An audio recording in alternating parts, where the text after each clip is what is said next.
They laughed at him the moment he stepped into the jungle. Not because he was weak, but because his rifle didn't belong there.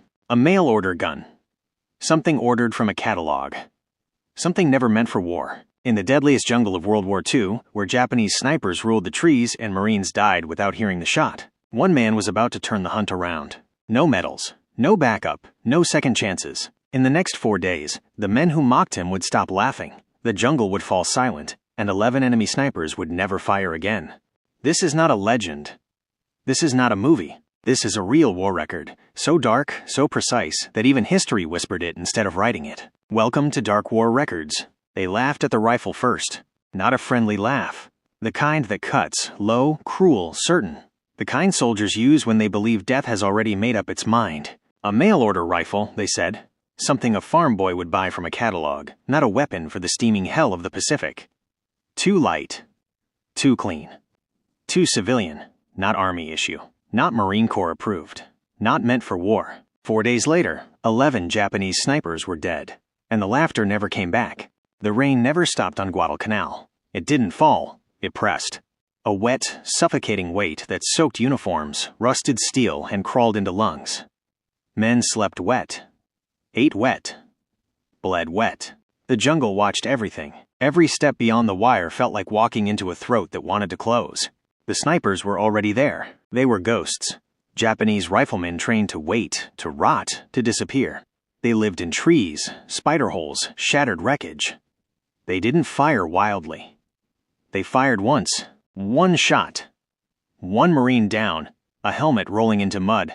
A body that no one dared retrieve until night. By the 3rd week, the fear had a smell, sour sweat and cordite. Men flinched at shadows. Every snapped twig sounded like death rehearsing. That's when he arrived. No fanfare, no introduction speech. Just a quiet Marine stepping off a landing craft with a rifle wrapped in oilcloth. When he unwrapped it, the looks came fast. Walnut stock. Blued steel. A civilian bolt-action rifle. Clean lines, no military markings. Someone whistled.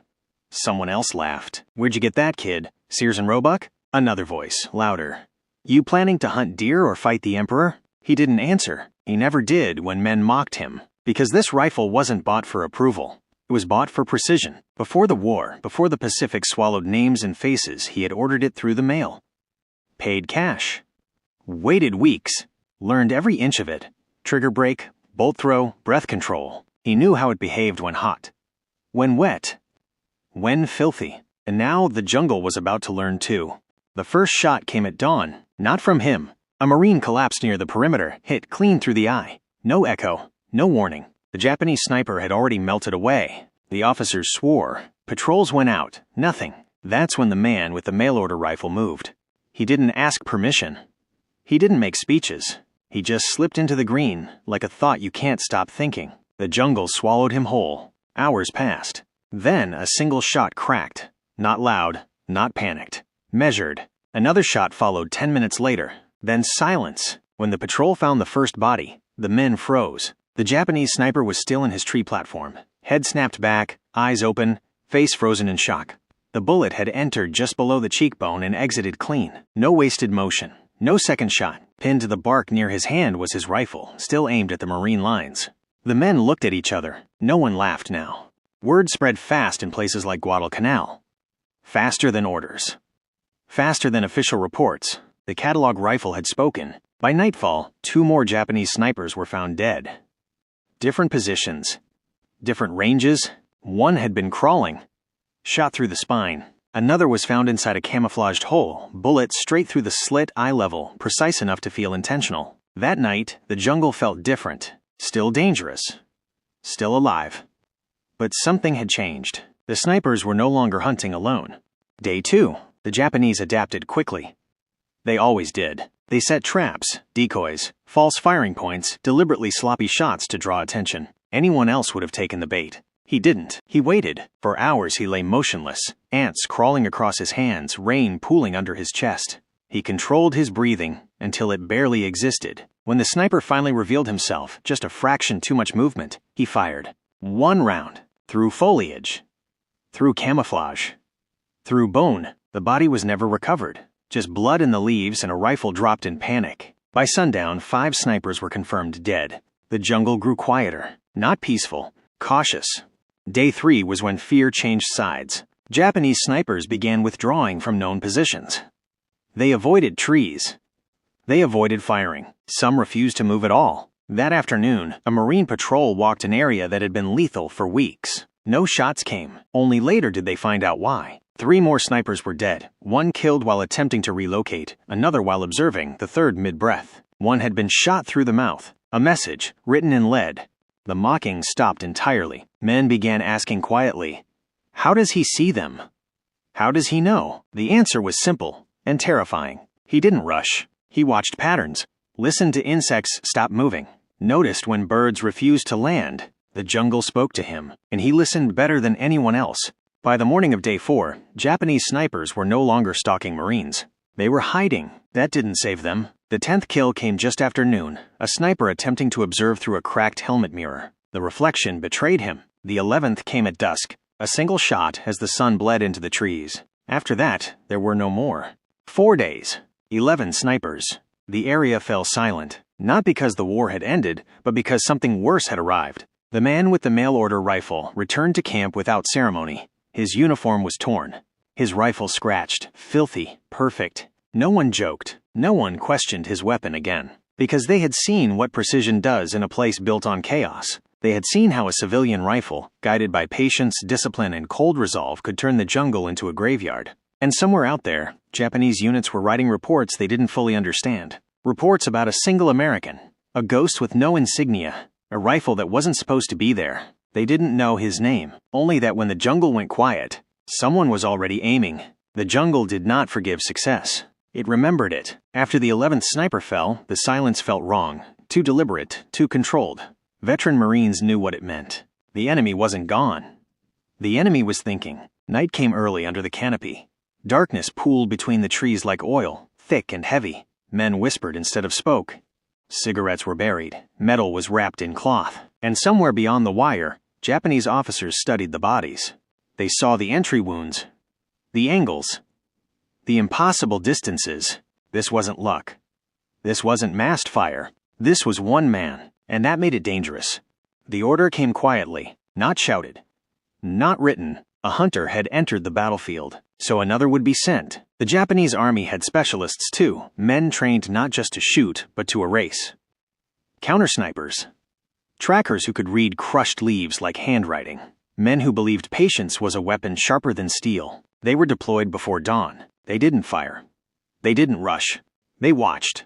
The first sign that something was wrong came with the insects. They stopped, not all at once, but in patches, as if the jungle itself was holding its breath. The man with the mail-order rifle felt it immediately. He froze. Slowly, carefully, he scanned the green, not looking for movement, but for absence. Places where vines should sway, but didn't. Where shadows were too straight. Someone else was out there, and they were good. That afternoon, a Marine on perimeter duty screamed once. Then nothing. No shot, no echo. When they found him, his throat was cut clean, silent, efficient. Pinned beneath his hand was a small marker scratched into bark. A warning. This wasn't a sniper kill. This was a message. The counter-hunter had arrived. That night, rain hammered the camp like fists on tin. Visibility dropped to nothing. Perfect conditions to die. The man cleaned his rifle slowly, methodically. Every motion deliberate. No wasted movement. He checked the bolt.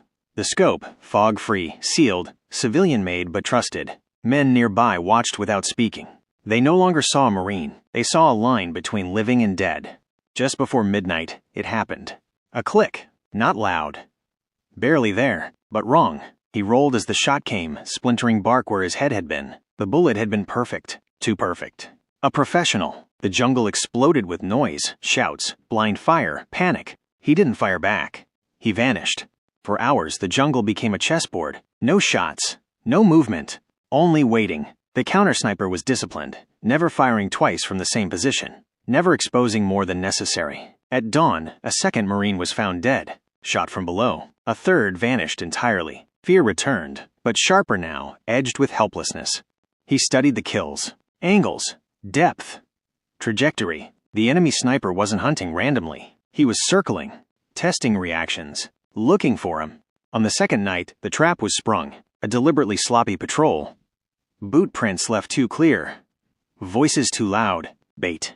The counter-sniper took it. One shot, wounding, not killing. As medics rushed in, the jungle betrayed itself. A branch bent unnaturally. A breath where there shouldn't be one. The man fired.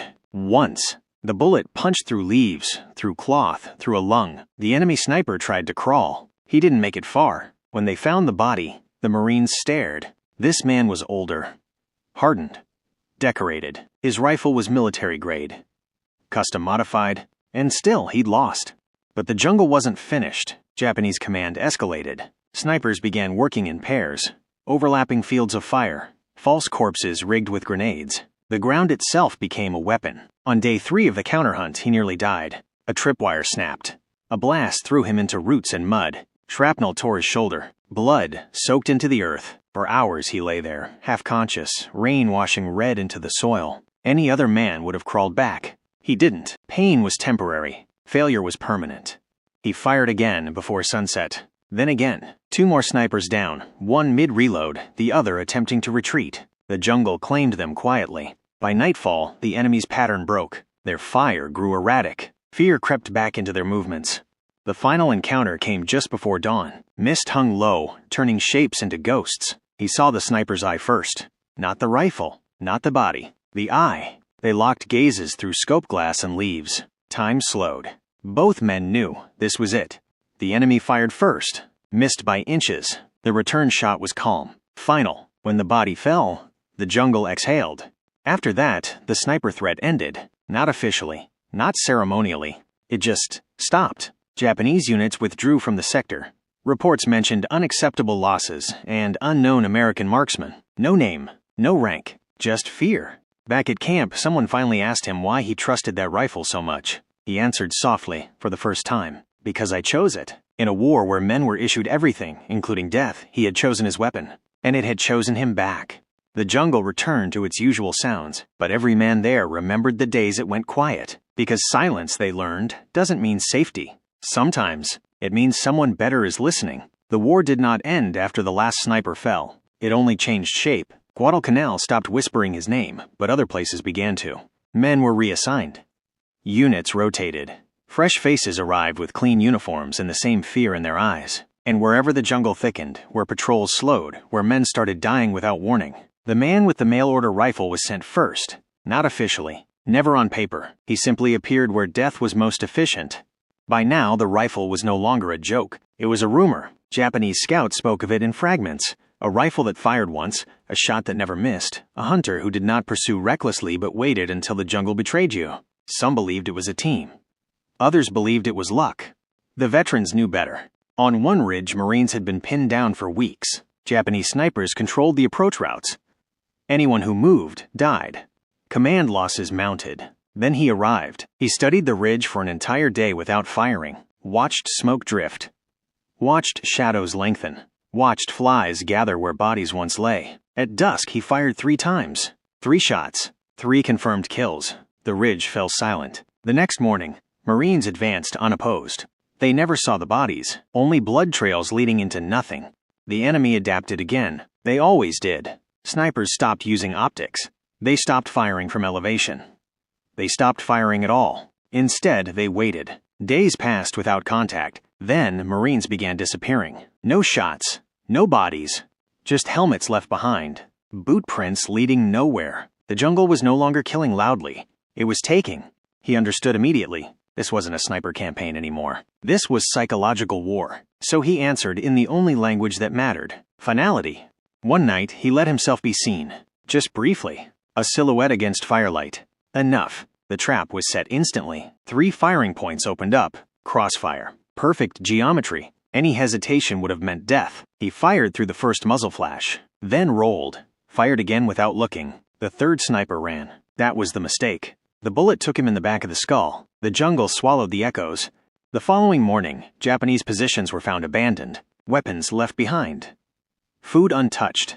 The men had fled. Not because they were outgunned. Because they were outmatched. Later, much later, intelligence reports surfaced. Translated documents.